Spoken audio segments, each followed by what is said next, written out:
বিপদত মোদী চৰকাৰ, অমিত শ্বাহৰ ৪১ সাংসদ গায়ব, সংসদত বিলৰ সন্মতি নিদিয়ে নাইডুৱে, মোদী চৰকাৰ ভাগিব।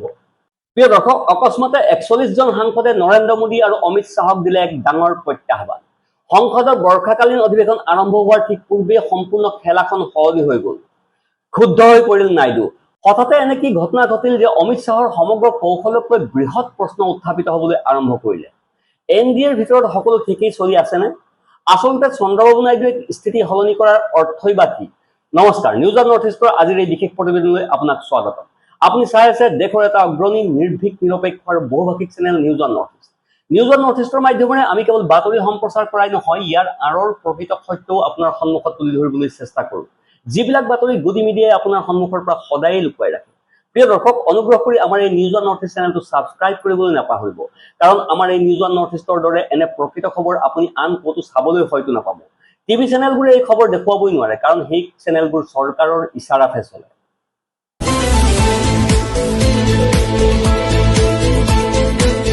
প্ৰিয় দৰ্শক, সংসদৰ বৰ্ষাকালীন অধিৱেশন আৰম্ভ হোৱাৰ ঠিক আগতেই দেশৰ ৰাজনীতিত হঠাতে এনে তীব্ৰ আলোড়নৰ সৃষ্টি হৈছে, যি শাসক পক্ষৰ পৰা আৰম্ভ কৰি বিৰোধী পক্ষলৈকে সকলোকে উদ্বিগ্ন কৰি তুলিছে। ছচিয়েল মিডিয়াৰ পৰা আৰম্ভ কৰি ৰাজনৈতিক মহললৈকে এতিয়া কেৱল এটা প্ৰশ্নই চাৰিওফালে গুঞ্জৰিত হৈছে, আৰু সেই প্ৰশ্নটো হ'ল NDAৰ ভিতৰত সকলো স্বাভাৱিক হৈ আছে নেকি? মিত্ৰ দলসমূহৰ অসন্তুষ্টি এতিয়া খোলাখুলিকৈ সমগ্ৰ দেশৰ সন্মুখলৈ আহিবলৈ আৰম্ভ কৰিছে নেকি? আৰু আটাইতকৈ ডাঙৰ প্ৰশ্নটো হ'ল, চন্দ্ৰবাবু নাইডু এতিয়াও প্ৰতিটো বিষয়তে ভাৰতীয় জনতা পাৰ্টিৰ সৈতে থিয় হৈ থকা দেখা যাব নেকি? নে তেওঁ ইতিমধ্যে নিজৰ পৃথক ৰাজনৈতিক পথ গ্ৰহণ কৰাৰ প্ৰস্তুতি সম্পূৰ্ণ কৰিছে? আচলতে প্ৰিয় দৰ্শক, যোৱা কেইটামান দিনত যিবোৰ ৰাজনৈতিক ঘটনাক্ৰম পোহৰলৈ আহিছে, সেইবোৰে বহু নতুন প্ৰশ্নৰ উদ্ৰেক ঘটাইছে। বহু নতুন প্ৰশ্ন উত্থাপিত হৈছে। কোৱা হৈছে যে কেন্দ্ৰীয় চৰকাৰে বৰ্ষাকালীন অধিৱেশনত বহু গুৰুত্বপূৰ্ণ বিধেয়ক আৰু সাংবিধানিক সংশোধনী আগবঢ়োৱাৰ সম্পূৰ্ণ প্ৰস্তুতি কৰিছে, সম্পূৰ্ণ পৰিকল্পনা প্ৰস্তুত কৰি ৰাখিছে। ইয়াৰ ভিতৰত আছে পৰিসীমা পুনৰ্নিৰ্ধাৰণ অৰ্থাৎ ডিলিমিটেশ্যন, নিৰ্বাচনী সংস্কাৰ আৰু কেইবাটাও স্পৰ্শকাতৰ প্ৰস্তাৱ, যিবোৰ ভাৰতীয় জনতা পাৰ্টীয়ে সংসদত উত্থাপন কৰিব বুলি কোৱা হৈছে। ইয়াৰ পৰাই সমগ্ৰ ৰাজনৈতিক দৃশ্যটো সলনি হোৱা যেন দেখা গৈছে, কাৰণ এতিয়া প্ৰশ্ন কেৱল বিৰোধী পক্ষক লৈ নহয়, প্ৰশ্ন NDAৰ মিত্ৰ দলসমূহক লৈ। প্ৰিয় দৰ্শক, ৰাজনীতিত আটাইতকৈ ডাঙৰ ভয় নিৰ্বাচনত পৰাজিত হোৱাটো নহয়, আটাইতকৈ ডাঙৰ ভয়টো হ'ল নিজৰ ৰাজনৈতিক অস্তিত্বৰ ওপৰত সৃষ্টি হোৱা সংকটৰ পৰা তাক ৰক্ষা কৰাৰ। কিন্তু সকলোৰে মাজত আটাইতকৈ বেছি আলোচনা হৈছে এনে এটা প্ৰস্তাৱক লৈ, যিটো মোদী শ্বাহে আনিবলৈ সম্পূৰ্ণ প্ৰস্তুতি চলাই আছে। মোদী শ্বাহে যিকোনো প্ৰকাৰে আনিব বিচাৰিছে, সেই বিষয়টো লৈ ৰাজনৈতিক মহলত বিভিন্ন ধৰণৰ আলোচনা চলি আছে। আপোনাক জনাও, খবৰ অনুসৰি মোদী শ্বাহে এনে এটা প্ৰস্তাৱ আনিবলৈ সম্পূৰ্ণ প্ৰস্তুতি কৰি আছে যে কোনো মুখ্যমন্ত্ৰী বা প্ৰধানমন্ত্ৰী যদি কোনো গুৰুতৰ গোচৰত ন্যায়িক জিম্মালৈ যাবলগীয়া হয় আৰু নিৰ্দিষ্ট সময় অৰ্থাৎ 30 দিনলৈকে কোনো ধৰণৰ সকাহ নাপায়, তেন্তে তেওঁলোকৰ পদত বহি থকাৰ ক্ষেত্ৰত কোনো নতুন আইনী ব্যৱস্থা অনা হ'ব পাৰে, অৰ্থাৎ তেওঁলোকে পদত্যাগ কৰিবলগীয়া হ'ব পাৰে। যদিও এই বিষয়ত চূড়ান্ত সিদ্ধান্ত সংসদ আৰু আইন প্ৰণয়নৰ সম্পূৰ্ণ প্ৰক্ৰিয়া শেষ হোৱাৰ পাছতহে স্পষ্ট হ'ব পাৰে। আৰু ইয়েই মূল কাৰণ যে আজি বহু আঞ্চলিক দলে এই সিদ্ধান্তক সংবিধানৰ দৃষ্টিৰে অতি সাৱধানতাৰে পৰ্যবেক্ষণ কৰি আছে। মোদী শ্বাহে এই বৰ্ষাকালীন অধিৱেশনত যি প্ৰস্তাৱ আনিব বিচাৰিছে, সেই বিষয়ে আগতেই আপোনাক জনাই দিওঁ যে তেওঁলোকৰ পৰিকল্পনা কি আৰু কেনেদৰে নাইডুৱে সেই পৰিকল্পনাত সম্পূৰ্ণৰূপে চেঁচা পানী ঢালিলে। এই হেডলাইনটো চাওক, 30 দিন জেলত থাকিলে যাব প্ৰধানমন্ত্ৰী মুখ্যমন্ত্ৰীৰ চকী। মোদী চৰকাৰৰ এই বিধেয়কক লৈ সংসদৰ বৰ্ষাকালীন অধিৱেশনত সৃষ্টি হ'ব তুমুল উত্তেজনা। প্ৰিয় দৰ্শক, ক্ৰম অনুসৰি বুজি লওক। কেন্দ্ৰীয় চৰকাৰে গত শনিবাৰে 4 জুলাই 2026 তাৰিখে সংসদৰ বৰ্ষাকালীন অধিৱেশনৰ তাৰিখ ঘোষণা কৰিছে। কেন্দ্ৰীয় সংসদীয় পৰিক্ৰমা মন্ত্ৰী কিৰেণ ৰিজিজুৱে জনাইছে যে ৰাষ্ট্ৰপতি দ্ৰৌপদী মুৰ্মুৱে দেশৰ স্বাৰ্থৰ জড়িত বিষয়সমূহত আলোচনা আৰু বিতৰ্কৰ বাবে 20 জুলাইৰ পৰা 13 আগষ্টলৈকে লোকসভা আৰু ৰাজ্যসভাৰ অধিৱেশন আহ্বান কৰাৰ অনুমোদন জনাইছে। অৰ্থাৎ অনুমোদন ইতিমধ্যে দিয়া হৈছে। বৰ্ষাকালীন অধিৱেশন কেতিয়াৰ পৰা কেতিয়ালৈকে চলিব সেয়া এতিয়া স্পষ্ট। অৱশ্যে বৰ্ষাকালীন অধিৱেশন ঘোষণা হোৱাৰ লগে লগেই কেন্দ্ৰীয় চৰকাৰৰ এটা প্ৰস্তাৱিত সংশোধনী বিধেয়ক আৰু প্ৰতিৰক্ষা মন্ত্ৰী ৰাজনাথ সিঙৰ অপাৰেচন সিন্দুৰ সন্দৰ্ভত দিয়া বক্তব্যক লৈও আলোচনা বৃদ্ধি পাইছে। আচলতে আপোনাক জনাও, খবৰ আহিছে যে কেন্দ্ৰীয় চৰকাৰৰ সেই প্ৰস্তাৱিত বিধেয়কক লৈ আলোচনা চলি আছে, যাৰ ওপৰত এতিয়াও যৌথ সংসদীয় সমিতি অৰ্থাৎ JPCৰ প্ৰতিবেদন আহিবলৈ বাকী আছে। এই বিধেয়ক অনুসৰি 30 দিনলৈ জেলত থাকিলে প্ৰধানমন্ত্ৰীয়ে হওক বা মুখ্যমন্ত্ৰীয়ে হওক অথবা কোনো মন্ত্ৰীয়ে হওক নিজ নিজ পদৰ পৰা পদত্যাগ কৰিব লাগিব। অৰ্থাৎ যদি কোনো মুখ্যমন্ত্ৰী, প্ৰধানমন্ত্ৰী বা নেতাৰ বিৰুদ্ধে অভিযোগ উত্থাপিত হয় আৰু 30 দিনলৈকে কোনো সিদ্ধান্ত নহয়, তেন্তে তেওঁ জেলত থাকিব লাগিব। ইয়াৰ উপৰিও সংসদৰ অধিৱেশন চলি থকাৰ সময়ত প্ৰতিৰক্ষা মন্ত্ৰী ৰাজনাথ সিঙে অপাৰেশ্যন সিন্দুৰক লৈ দিয়া বক্তব্যৰ ওপৰতো বিতৰ্ক হোৱাৰ সম্ভাৱনা আছে। নিউজ এজেন্সি ANIৰ প্ৰতিবেদন অনুসৰি আপোনাক জনাও যে সংবিধানৰ 130 সংখ্যক সংশোধনী বিধেয়ক 2025ৰ পৰীক্ষা কৰি থকা যৌথ সংসদীয় সমিতি অৰ্থাৎ JPCয়ে 17 জুলাই 2026 তাৰিখে নিজৰ প্ৰতিবেদন গ্ৰহণৰ বাবে বৈঠক অনুষ্ঠিত কৰিব। কিন্তু ইয়াৰ মাজতে সূত্ৰৰ উদ্ধৃতিৰে অহা ডাঙৰ খবৰটো হ'ল পৰ্দাৰ আঁৰত JPCৰ প্ৰতিবেদন মোদী শ্বাহৰ পক্ষেই যাব। অৰ্থাৎ JPCয়ে এই প্ৰস্তাৱিত বিধেয়কক অনুমোদন দিব আৰু চৰকাৰে 30 দিন জেলত থাকিলে যাব প্ৰধানমন্ত্ৰী মুখ্যমন্ত্ৰীৰ চকী এই বিধেয়কখন গৃহীত কৰাবলৈ আগবাঢ়িব। মোদী চৰকাৰে এই বিধেয়কখন সংসদত গৃহীত কৰাবলৈ সম্পূৰ্ণ চেষ্টা চলাই আছে আৰু চৰকাৰে বিচাৰে যে এই বিধেয়কখন গৃহীত হওক। কিন্তু ইয়াতে এটা ডাঙৰ টাৰ্নিং পইণ্ট আহি পৰিছে। সেই টাৰ্নিং পইণ্টটো কি? সেই টাৰ্নিং পইণ্টটো হ'ল য'ত মোদী শ্বাহৰ সম্পূৰ্ণ খেল বিফল হোৱা যেন দেখা গৈছে। নাইডুৱে এই বিধেয়কখন গৃহীত হোৱাটো নিবিচাৰে। এই বিধেয়কখনক লৈ নাইডুৰ কোনো ধৰণৰ সন্মতি নাই, এনেধৰণৰ খবৰ আহিছে। প্ৰিয় দৰ্শক, এতিয়া অলপ চন্দ্ৰবাবু নাইডুৰ ৰাজনীতি বুজিবলৈ চেষ্টা কৰক। এটা সময় আছিল যেতিয়া চন্দ্ৰবাবু নাইডু নিজেই আইনী গোচৰ আৰু গ্ৰেপ্তাৰৰ বাবে সমগ্ৰ দেশৰ আলোচনাৰ কেন্দ্ৰবিন্দু হৈ পৰিছিল। তেওঁ গ্ৰেপ্তাৰ হৈছিল, তেওঁ জেললৈ গৈছিল। এনেধৰণৰ অভিজ্ঞতাই যিকোনো আঞ্চলিক নেতাৰ ৰাজনৈতিক চিন্তাধাৰাক গভীৰভাৱে প্ৰভাৱিত কৰে। সেইবাবে ৰাজনৈতিক বিশেষজ্ঞসকলৰ মতে ভৱিষ্যতে যদি মোদী শ্বাহে আনিব বিচৰা এই ধৰণৰ কোনো আইন প্ৰযোজ্য হয়, তেন্তে ইয়াৰ প্ৰভাৱ ৰাজ্যসমূহৰ মুখ্যমন্ত্ৰীসকলৰ ওপৰতো পৰিব। সেইকাৰণে আঞ্চলিক দলসমূহে এই বিষয়টোক অতি গুৰুত্ব সহকাৰে চাইছে, ঠিক যিদৰে চন্দ্ৰবাবু নাইডুৱে চাইছে। প্ৰিয় দৰ্শক, আপোনাৰ হয়তো নিশ্চয় মনত আছে যে দিল্লীৰ মুখ্যমন্ত্ৰী অৰবিন্দ কেজৰিৱালৰ ওপৰত কেনেদৰে অভিযোগ উত্থাপিত হৈছিল। তেওঁক গ্ৰেপ্তাৰ কৰা হৈছিল আৰু তেওঁ জেললৈ গৈছিল। আৰু আপোনাৰ হয়তো এইটোও মনত আছে যে ঝাৰখণ্ডৰ মুখ্যমন্ত্ৰী হেমন্ত সোৰেনৰ ওপৰতো কেনেদৰে অভিযোগ উত্থাপিত হৈছিল। তেওঁকো গ্ৰেপ্তাৰ কৰা হৈছিল আৰু তেওঁ জেললৈ গৈছিল। আনহাতে নাইডুও বিতৰ্কৰ মাজত আছিল আৰু তেওঁ ইতিমধ্যে জেললৈ গৈ আহিছে। তেওঁ বহু বিতৰ্কৰ সন্মুখীন হৈছিল। এই সকলো দিশ বিবেচনা কৰি এতিয়া নাইডুৱে সম্পূৰ্ণ কৌশলগত পৰিকল্পনা কৰি আছে আৰু তেওঁ মোদী শ্বাহৰ এই পৰিকল্পনাৰ সৈতে একেবাৰে একমত নহয়। কাৰণ ভৱিষ্যতে ভাৰতীয় জনতা পাৰ্টীয়ে যিকোনো ৰাজ্যৰ মুখ্যমন্ত্ৰীৰ বিৰুদ্ধে অভিযোগ উত্থাপন কৰাই তেওঁক জেললৈ পঠিয়াব পাৰে। আৰু যদি 30 দিনলৈকে কোনো সিদ্ধান্ত নহয়, তেন্তে এই আইন গৃহীত হ'লে তেওঁ বাধ্যতামূলকভাৱে পদত্যাগ কৰিব লাগিব, যদি এই বিধেয়ক গৃহীত হয়। এইবাবে এই সম্পূৰ্ণ বিধেয়কখন, এই সম্পূৰ্ণ প্ৰস্তাৱটো নাইডুৱে কোনো পৰিস্থিতিতেই গৃহীত হোৱাটো নিবিচাৰে।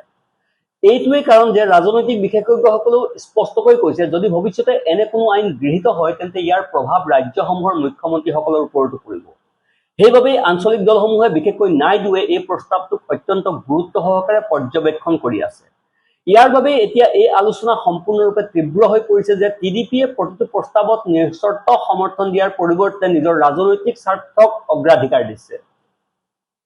খবৰ অনুসৰি মোদী শ্বাহৰ এই বিধেয়কৰ সপক্ষে নাইডুৱে একেবাৰেই ভোট নিদিয়ে।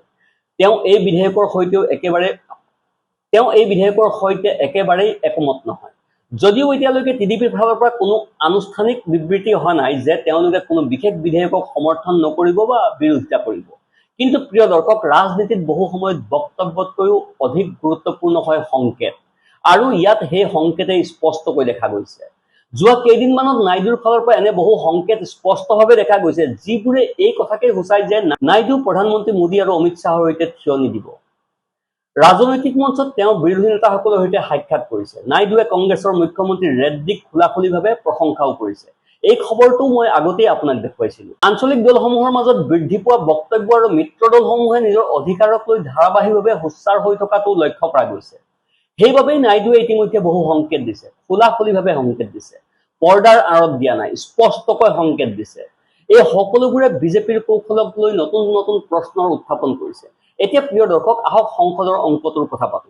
সাধাৰণ বিধেয়ক গৃহীত কৰিবলৈ চৰকাৰৰ হাতত পৰ্যাপ্ত সংখ্যা থাকিব পাৰে। গদি মিডিয়াই এনেধৰণৰ খবৰ প্ৰচাৰ কৰি আছে। কিন্তু যেতিয়া সংবিধান সংশোধনৰ কথা আহে, তেতিয়া সম্পূৰ্ণ দৃশ্যটো সলনি হৈ যায়। কাৰণ প্ৰকৃত সত্য কি, সেই কথা গদি মিডিয়াই নকয়। এনে ক্ষেত্ৰত প্ৰিয় দৰ্শক, 2/3 সংখ্যাগৰিষ্ঠতাৰ প্ৰয়োজন হয়। কেৱল নিজৰ সাংসদসকলেই নহয়, মিত্ৰ দলসমূহৰ পূৰ্ণ সমৰ্থনৰো অত্যন্ত গুৰুত্বপূৰ্ণ। আৰু বৰ্তমান বিজেপিৰ মিত্ৰ দলসমূহ সম্পূৰ্ণৰূপে চৰকাৰৰ সৈতে নাই। সেইবাবে প্ৰতিটো মিত্ৰ দলৰ স্থিতিক আগতকৈ বহু বেছিকৈ গুৰুত্বৰ বুলি ধৰা হৈছে। ৰাজনৈতিক বিশেষজ্ঞসকলৰ মতে, যদি যিকোনো বিষয়ত মিত্ৰ দলসমূহ একমত নহয়, তেন্তে চৰকাৰৰ কৌশল সম্পূৰ্ণৰূপে বানচাল হৈ যাব পাৰে। আৰু এই সময়ত নাইডুৰ স্থিতিও যথেষ্ট সলনি হোৱা যেন দেখা গৈছে। যাৰ ফলত ভাৰতীয় জনতা পাৰ্টিৰ সম্পূৰ্ণ খেল ওলোটা হৈ যাব পাৰে বুলি সম্ভাৱনা প্ৰকাশ কৰা হৈছে। আৰু এইটোৱে আটাইতকৈ ডাঙৰ কাৰণ যে এই সময়ছোৱাত NDAৰ ভিতৰত ধাৰাবাহিকভাৱে বৈঠক পৰ্ব চলি আছে। আনহাতে বিৰোধী পক্ষও এই সম্পূৰ্ণ সুযোগটোক সম্পূৰ্ণৰূপে নিজৰ পক্ষত ব্যৱহাৰ কৰাৰ চেষ্টা কৰি আছে। কংগ্ৰেছে হওক, সমাজবাদী পাৰ্টিয়ে হওক, তৃণমূল কংগ্ৰেছে হওক অথবা আন দলসমূহেই হওক, সকলোৱে ধাৰাবাহিকভাৱে এই মেছেজ দিবলৈ চেষ্টা কৰি আছে যে নিজৰ অধিকাৰ সুৰক্ষিত কৰিবলৈ আঞ্চলিক দলসমূহ একত্ৰিত হ'ব লাগে। আৰু একত্ৰিত হোৱাটো ইণ্ডি মিত্ৰজোঁটকো দেখা গৈছে। অৰ্থাৎ এই বৰ্ষাকালীন অধিৱেশন কেৱল আইন প্ৰণয়নৰ মঞ্চ নহ'ব, বৰঞ্চ এই অধিৱেশন ৰাজনৈতিক শক্তিৰ আটাইতকৈ ডাঙৰ পৰীক্ষাগাৰত পৰিণত হ'বলৈ গৈ আছে। এতিয়া আটাইতকৈ ডাঙৰ প্ৰশ্নটো হ'ল, সঁচাকৈ ভাৰতীয় জনতা পাৰ্টিৰ কৌশলৰ ওপৰত প্ৰেছাৰ বৃদ্ধি পাইছে নেকি? বিশেষকৈ নাইডুৰ দৰে মিত্ৰদলসমূহে এতিয়া আগৰ দৰে প্ৰতিটো বিষয়ত চৰকাৰৰ সৈতে নাথাকিব নেকি? নে এই সকলোবোৰ কেৱল ৰাজনৈতিক প্ৰেছাৰ সৃষ্টিৰ এক কৌশল? এই সকলো প্ৰশ্নৰ উত্তৰ সংসদৰ বৰ্ষাকালীন অধিৱেশনত লাহে লাহে আপোনাৰ সন্মুখলৈ আহিব। কিন্তু ইমানটো নিশ্চিত যে এইবাৰ সংসদৰ ভিতৰত কেৱল বিৰোধী পক্ষই চৰকাৰক প্ৰত্যাহ্বান জনাব নহয়, বৰঞ্চ চৰকাৰেও নিজৰ মিত্ৰদলসমূহক সম্পূৰ্ণৰূপে লগত লৈ আগবাঢ়িব লাগিব। আৰু সেইবাবেই বৰ্ষাকালীন অধিৱেশন আৰম্ভ হোৱাৰ আগতেই দিল্লীৰ ৰাজনীতিৰ উষ্ণতা ধাৰাবাহিকভাৱে বৃদ্ধি পাই আছে। প্ৰিয় দৰ্শক, শেষত এই ৰাজনৈতিক ঘটনাক্ৰমৰ প্ৰভাৱ কি হ'ব? এই প্ৰশ্ন এতিয়াও চাৰিওফালে গুঞ্জৰিত হৈ আছে। আৰু আন এটা প্ৰশ্নও আছে, চৰকাৰে নিজৰ সকলো বিধেয়ক সহজেই গৃহীত কৰাব পাৰিব নেকি? নে মিত্ৰদলসমূহৰ নতুন কৌশলে সম্পূৰ্ণ ৰাজনৈতিক সমীকৰণ সলনি কৰি দিব? এই সকলো প্ৰশ্নৰ উত্তৰ এতিয়া দেশৰ আটাইতকৈ ডাঙৰ গণতান্ত্ৰিক প্ৰতিষ্ঠান অৰ্থাৎ সংসদতেই পোৱা যাব। সেইবাবেই প্ৰিয় দৰ্শক, এইবাৰৰ বৰ্ষাকালীন অধিৱেশনক যোৱা বহু বছৰৰ ভিতৰত আটাইতকৈ ডাঙৰ গুৰুত্বপূৰ্ণ অধিৱেশন বুলি ধৰা হৈছে। এয়া কেৱল আইন প্ৰণয়নৰ মঞ্চ নহ'ব, এইবাৰ বৰ্ষাকালীন অধিৱেশনত মিত্ৰজোঁটৰ শক্তিৰো এক ডাঙৰ পৰীক্ষা হ'ব। আৰু এতিয়া দৃষ্টি কেৱল বিৰোধী পক্ষৰ ওপৰতে নহয়, বৰঞ্চ NDAৰ প্ৰতিটো মিত্ৰদলৰ ওপৰতো নিবদ্ধ হৈ আছে যে নাইডুৱে চৰকাৰৰ প্ৰতিটো প্ৰস্তাৱক সমৰ্থন কৰিব নেকি? কাৰণ আলোচনাবোৰ আপুনি দেখিয়ে আছে, সংকেতবোৰো আপুনি দেখিয়ে আছে। মিত্ৰদলসমূহে নিজৰ পৃথক মতামত ৰাখিব নেকি? বিৰোধী পক্ষই চৰকাৰক কোনো ডাঙৰ বিষয়ত ঘেৰাও কৰিবলৈ সফল হ'ব নেকি? নে ভাৰতীয় জনতা পাৰ্টিয়ে পুনৰবাৰ নিজৰ ৰাজনৈতিক কৌশলেৰে সকলোকে আচৰিত কৰি তুলিব? এই সকলো প্ৰশ্নৰ উত্তৰ অহা কেইটামান দিনৰ ভিতৰত সংসদৰ অধিৱেশনতে আপুনি পাব। এই মুহূৰ্তত ইমানেই নিশ্চিত, ইমানেই সম্পূৰ্ণ স্পষ্ট, দিল্লীৰ ৰাজনীতিত এতিয়া ইয়াৰ তীব্ৰ তৎপৰতা চলি আছে। বৈঠকৰ পৰ্ব অব্যাহত আছে, কৌশল প্ৰস্তুত হৈছে, পৰিকল্পনা চলি আছে। আৰু প্ৰতিটো দলে নিজৰ ৰাজনৈতিক সমীকৰণ শক্তিশালী কৰাৰ কামত সম্পূৰ্ণৰূপে ব্যস্ত হৈ পৰিছে। এতিয়া চাবলগীয়া হ'ব যে বৰ্ষাকালীন অধিৱেশন চৰকাৰৰ বাবে সহজ হ'ব, নে বিৰোধী আৰু মিত্ৰদলসমূহে একেলগে এনেধৰণৰ পৰিস্থিতিৰ সৃষ্টি কৰিব যে ভাৰতীয় জনতা পাৰ্টি এক ডাঙৰ প্ৰত্যাহ্বানৰ সন্মুখীন হ'ব আৰু তেওঁলোকৰ সম্পূৰ্ণ কৌশল সম্পূৰ্ণৰূপে বিফল হৈ পৰিব। এই মুহূৰ্তত এই সম্পূৰ্ণ ঘটনাক্ৰমক লৈ আপোনাৰ মতামত কি? অহা দিনবোৰত NDA আগতকৈ অধিক শক্তিশালী হৈ দেশৰ সন্মুখত আত্মপ্ৰকাশ কৰিব নেকি? নে মিত্ৰদলসমূহৰ নতুন কৌশলে ভাৰতীয় ৰাজনীতিত এক নতুন অধ্যায় লিপিবদ্ধ কৰিব? আপোনাৰ মতামত কমেণ্টৰ জৰিয়তে নিশ্চয় জনাব।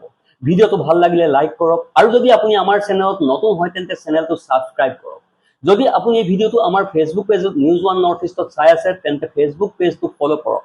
আৰু যদি আপুনি এই ভিডিঅ'টো আমাৰ YouTube channel News One North ইষ্টত চাই আছে তেন্তে ইউটিউব চেনেলটো ছাবস্ক্ৰাইব কৰিবলৈ নাপাহৰিব। Bureau report, News One North east.